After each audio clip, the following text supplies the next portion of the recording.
Hi, I'm Juan Pons, and this is my in-the-field review of the recently released Sony A1 mirrorless camera.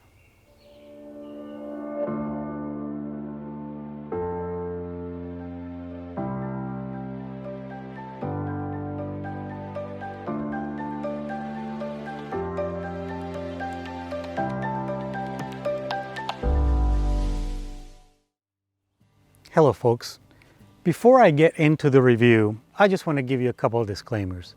These are just merely my opinions. Everybody is going to have different opinions on these cameras. I am not going to discuss every tiny little technical feature of the camera. There's a lot of reviews out there that have gone in depth in all the technical capabilities of the camera. And you can look those up pretty easily. What I like to do is actually offer you my opinion and my review on the camera after I have used it extensively out in the field in real world situations. There's lots of people out there that have their reviews, that they've been shooting in controlled environments, they've been following their cat around their house with a camera. And to me, those are not real world reviews. Those are reviews in very controlled or artificial environments. I want to take the camera out in the field, use it in the places that I typically go out and shoot, and see how it performs, how it handles, do I have any issues with it, and try to get a little bit of insight as to best use cases for the camera itself. Okay, now that that's out of the way, the first thing I'm going to talk about, because it's the big elephant or the pink elephant in the room, is the price. This camera is insanely expensive. We have seen cameras like this, like in this price range before. When we talked about like the Canon 1 series cameras, they were kind of in the same price range as this camera. This camera retails for $6,500. Pretty steep. Now, is the camera worth $6,500? In a word, I would say yes, but it depends on your use. For me, absolutely, no question. And I'm going to get into that a little bit later in the review. But let's go and talk about what I really like about this camera.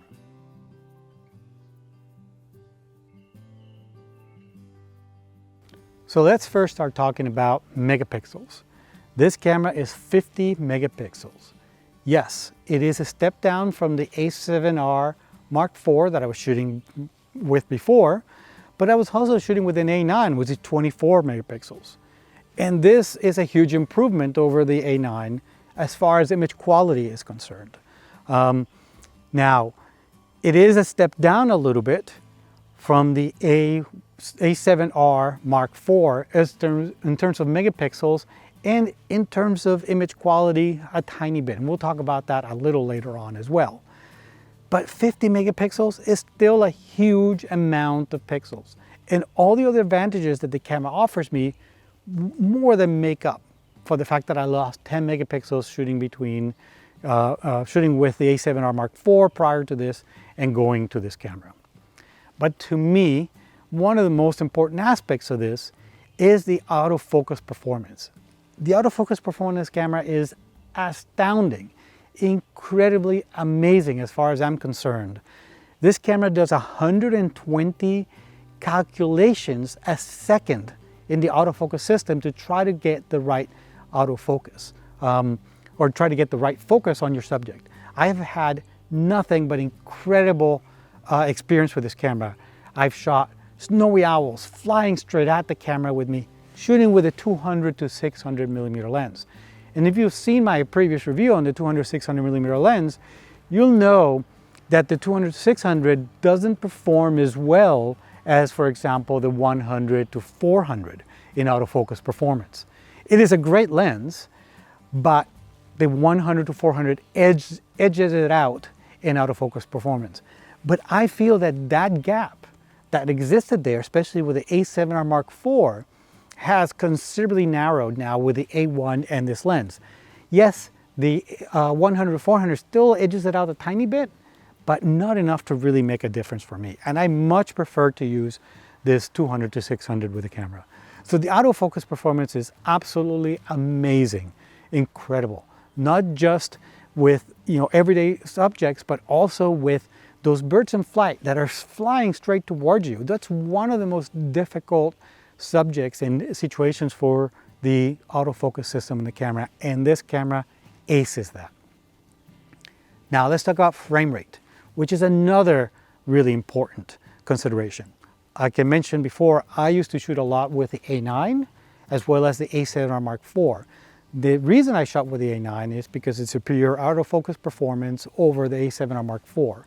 The A1 supersedes, I think, performance-wise, the autofocus on the A9, and also supersedes the frame rate that the A9 had. The A9, you could go up to 20 frames per second. This one gives me up to 30 frames per second in ideal conditions. You know, what do I mean by ideal conditions? Ideal conditions means that you have to have the right lens, you have to have the right subject, the autofocus system needs to be locked on your subject. There's all these different things to hit that 30 frames per second. So you don't always hit the 30 frames per second. And I know what you're thinking.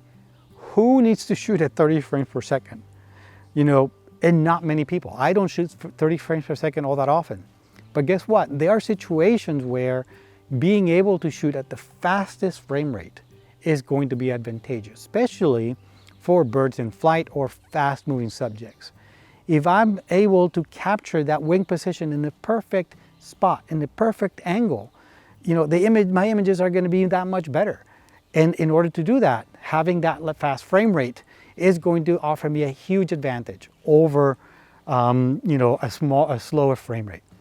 Now, the nice thing is that this camera has basically 4 settings for frame rate: low, medium, high, and high plus. And in the menu system, you can actually configure how many frame rates each of those settings takes. So for example, I have a high plus to 30, I have high to 20, and so forth. So it's not only super fast frame rate, unprecedented really at 30 frames per second, but is very customizable for your needs. Another area that I'm really enjoying is the improved viewfinder. This new viewfinder on this camera is unreal. It's indistinguishable as far as image quality is concerned from an optical viewfinder. This new viewfinder has a 240 frames per second refresh rate, which makes it look like real life. And in my opinion, is better than an optical viewfinder because the image is brighter. I don't have any blackout, completely blackout free. Yes, the A9 did completely blackout free, but the frame rate wasn't that great. This camera with the high frame rate of the viewfinder, in addition to the blackout, it feels almost like a video game, is that what I like to say, how I like to equate it. So absolutely spectacular. The blackout is full resolution and just beautiful, incredible. And I always like to have, one of the reasons I think that the electronic viewfinders are so much better than the optical viewfinder is because I can superimpose, for example, the histogram or my artificial level onto the image. So when I'm shooting, I can see those things real time as I'm shooting. Now, the viewfinder has been vastly improved. I think it's a huge improvement. But one of my biggest pet peeves around the camera is that the back screen has been unimproved. It's the same one as the A7R Mark IV.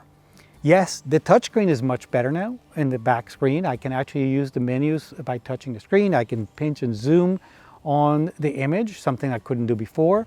But the resolution and the quality of the screen is the same as before, which I think is a major disappointment considering this is the top of the line camera. In addition to that, the fact that the screen only tilts, is not a fully articulated screen like the A7S III has, is another kind of blow. I really wish they had given us the fully articulated screen.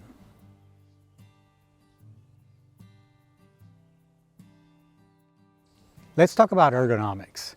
This camera feels great in the hand. The body is almost identical to the A7R IV, and it is identical to the A7S III, or actually nearly identical to the A7S III.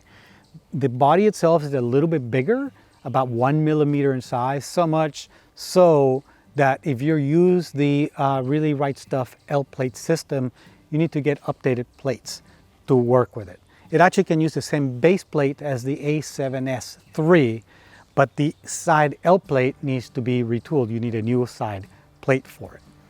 Now, the other thing that I really like about the body itself is that some things have changed. We have 3 dials on top. They've added a drive dial on the back. The drive dial is kind of something to get used to. It's different than, for example, the A7R3, but is actually, once you get used to it, it's really nice to use because you get to learn the position of the different settings on that dial as well. And the dial serves 2 purposes. It allows you to do the drive mode as well as change the different autofocus modes from continuous to single shot and so forth. Now, the other thing that the dials have is they each of them, all 3 of them, have locks on them. So you can actually lock those dials up so that they don't get bumped around as you're walking around with the camera. But the big news is the new menu system on the camera. The A1 inherits the menu system from the A7S III, which is a whole new cascading system. And I know that for a lot of people, including myself, when we switched over to Sony, we complained ad nauseum about the mess that the Sony menu system was. It looked like it was designed by an engineer, not by a photographer. Well, the new menu system is much, much better organized. It is in a cascading system, and being the screen on the back, being touch enabled for the menu system, makes it easier to move throughout the system itself, which is actually a great improvement over the previous one. Now, I go in and create my custom menus anyway, so I don't necessarily need to go deep into the menus all of the time. And the menus are so extensive that there's a lot to go through. That's why I like to create my own custom menus. But when you do need to go in there and find stuff, it's a little bit easier because things are a little bit more organized.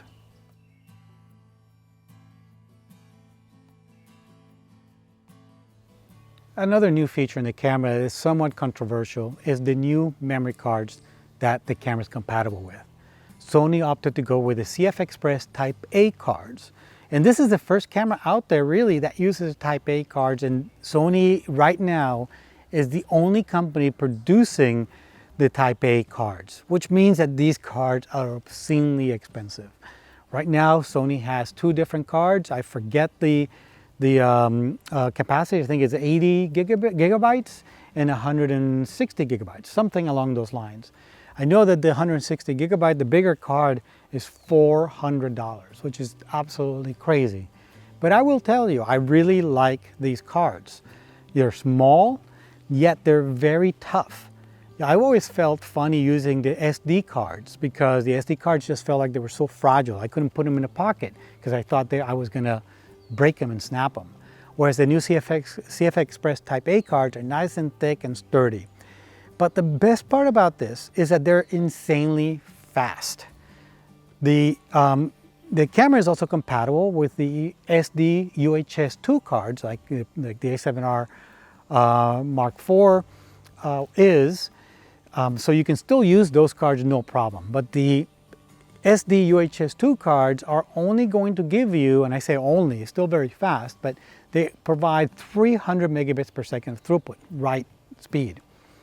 The CF Express Type A cards give you 800 megabits per second. And what that translates into is that the card will be able to offload those files from the buffer a lot quicker. So that buffer will actually free up and allow you to keep shooting, which is crucial when you're shooting at 30 frames a second. You want to be able to offload those cards off the buffer as quickly as possible. Now, luckily, the camera has 2 slots, and both slots can take either the CF Express Type A or the SD UHS 2 cards. So really, if you're using the UHS 2 cards, that's great, but you have the option of using the CF Express Type A. And it's going to be just a matter of time before we see other companies come out with Type A cards, and it's going to drive the price down. Why Sony went with this? Yeah, I don't know. I mean, the only thing I can think of is because they're really nice and small versus the other CF Express type cards are much bigger. So maybe that's why they went with this format. Luckily, this camera uses the same battery system as the other A7 cameras, like the A7R Mark III, as well as the A7S III and the A7 III and all of those as well. Now, not everything is perfect. Nothing is ever perfect, right? When the camera first came out, there were a couple of initial problems with the camera. Biggest one, in my opinion, which I actually ran into quite a bit, is that the sensor on the back of the camera, the sensor on the viewfinder, that allows the camera to switch between the rear screen and the viewfinder as you put the camera up to your eye, could sometimes get locked out when it had straight direct sun hitting it. So what would happen is if you had the camera up, for example, on a tripod and the sun was to your back and the sun was hitting the camera straight on, you then put your eye to the viewfinder, the camera would not switch to the viewfinder. So that was kind of a big problem. Luckily, that and the next problem I'm going to talk about have been addressed in a new firmware that was recently released. And in my opinion, that has pretty much eliminated the problem. I haven't seen that problem happening again. Now, the second problem that a lot of people complained about, to me, I really didn't see it all that much. And I think it's because I haven't been really shooting video that much with this camera. And I think video users were seeing this. And it had to do with the IBIS, or the in-body image stabilization. The initial firmware for the camera made that IBIS move a little bit more. And it wasn't as stable as it could be. The new firmware has improved the IBIS substantially, even so that it's better than I think all of the other cameras that are out there from Sony as well. So the IBIS has been significantly improved on that new firmware. So make sure that you update the firmware, something that I always recommend. You may want to wait a few weeks after the firmware is released to get reports from other people to find out if there are any issues that may have cropped up. But as soon as it's safe, after a few weeks of the firmware being released, I always update my cameras. Now, there's also a host of other new features and improvements over the previous generation.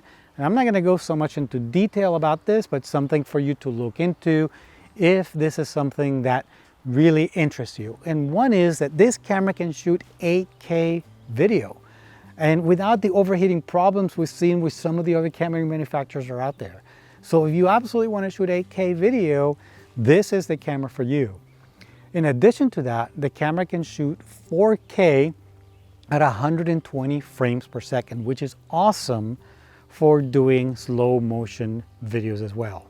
A couple of other options is that the camera also has a 1/400th of a second sync speed for using flash.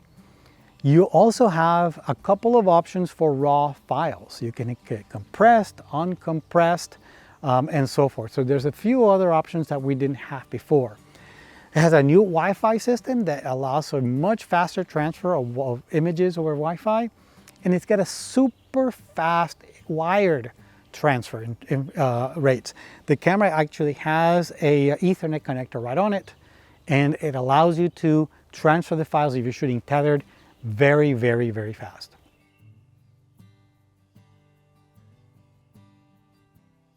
Now, the big thing is, what is the image quality? The camera could have all the features in the world, but if the image quality is subpar, it's not going to do it for me. For me, this is one of the reasons, or the primary reason really, why I switched to Sony, is because I felt that some of the other camera manufacturers were falling back, or weren't putting so much effort into the research and development in enhancing the image quality of their cameras. And Sony was really pushing that very hard, and they've developed some of the best sensors in the industry.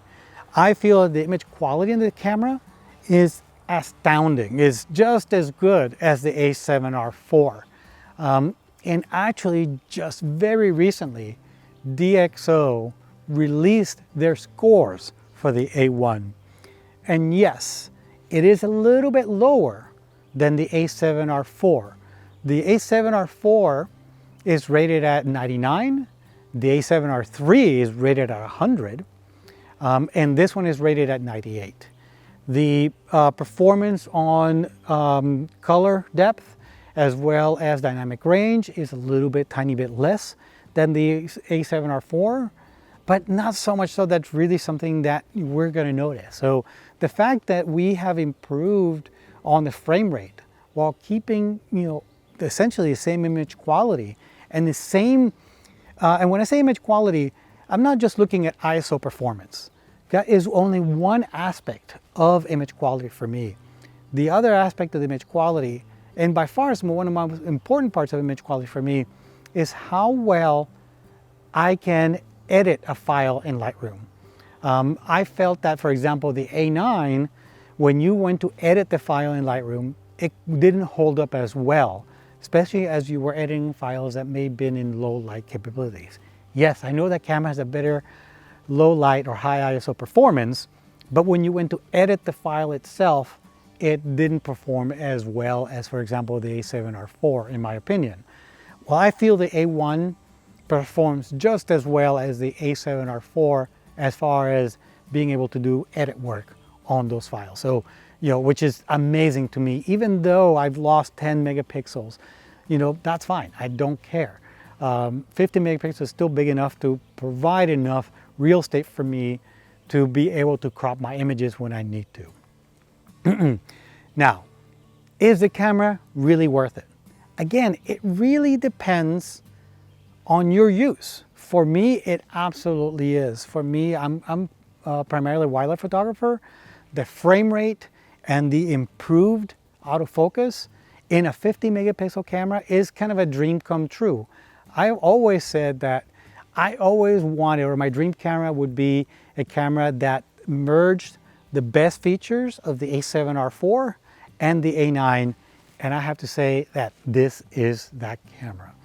Even at its cost, for me, is absolutely worth it, because this camera actually replaced my A7R IV and my A9.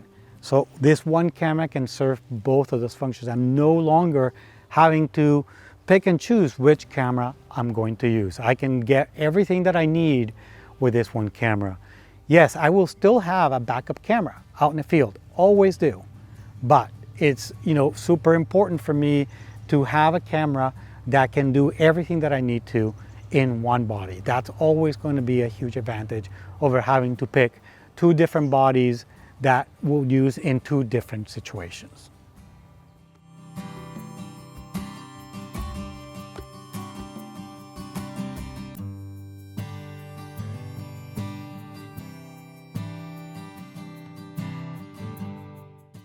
I hope you found this review useful and that you learned something.